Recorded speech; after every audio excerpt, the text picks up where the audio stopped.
those two holes will line up with the frame like this. The bottom hole on the frame and the bottom hole in the trigger is where you put the drift pin that holds the trigger in place. Rotate it sideways, put it up inside that hole as far as it'll go, and then rotate it back in place so that it's in position, and insert your trigger pin. Once you get the trigger pin started, just make sure that the holes stay lined up. Just tap that through until it's almost flush, and flip over to your nylon or plastic side and tap it the rest of the way in. Right there. You want it to be flush on the right side and slightly raised on the left side, because that pin is also used to hold the sear bar in place. And drop the sear bar in place. Post that's in the sear bar goes in front, right where the trigger is, goes through the second hole in the trigger, and just drops right in place over the top of everything. You look, that pin sits there, and right here there's a notch on the sear bar which goes around the sear when the gun is cocked. This area right here is where the sear bar spring goes. It is going to get pinched between the frame and this tail.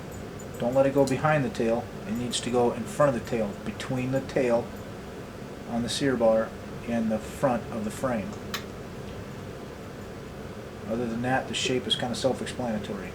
Squeeze it together, push it in there, keep your finger in place for a second to make sure it doesn't come back out. And when it's properly inserted, it should look just like that. The next thing that goes in there is going to be the safety. The tail on the safety, the large tail on the safety, goes into the large hole on the frame.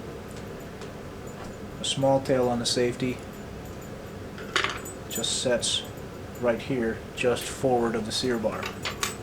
The hammer pin comes up through the hole on the safety, and it will just drop in place just like that.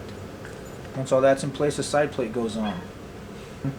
The two tails face towards the back of the gun, with the short tail going on top, the long tail going on bottom. This nipple on the bottom of the long tail is what engages the grooves that are machined or stamped into the safety.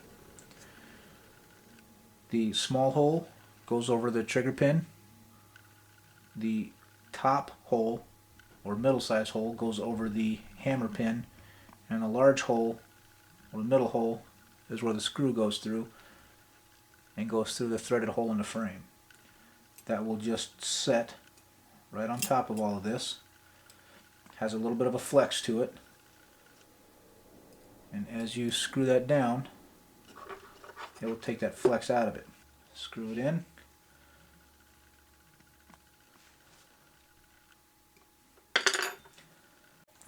Once you get this far, you can check a couple things to make sure that they're functioning properly.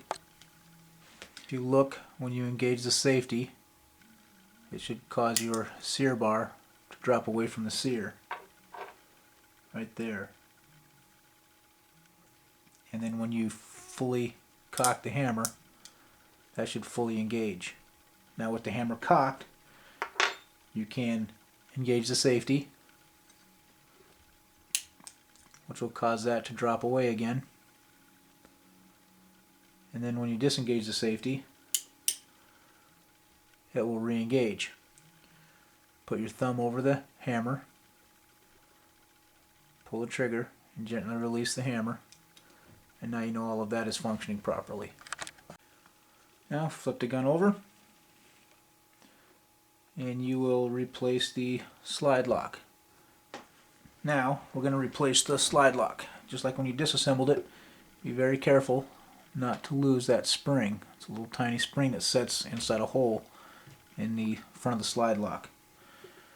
There's also a tiny little hole right here. It's more of a divot in the frame. That spring fits into that hole,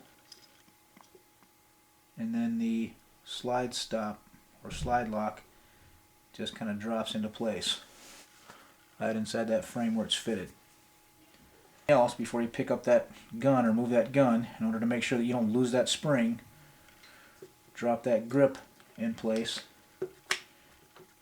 and attach that grip.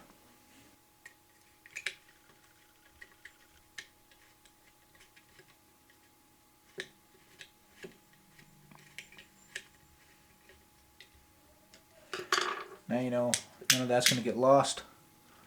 That spring is allowing that to properly reset. Roll the gun over, take the other grip, put it in place, and screw it down.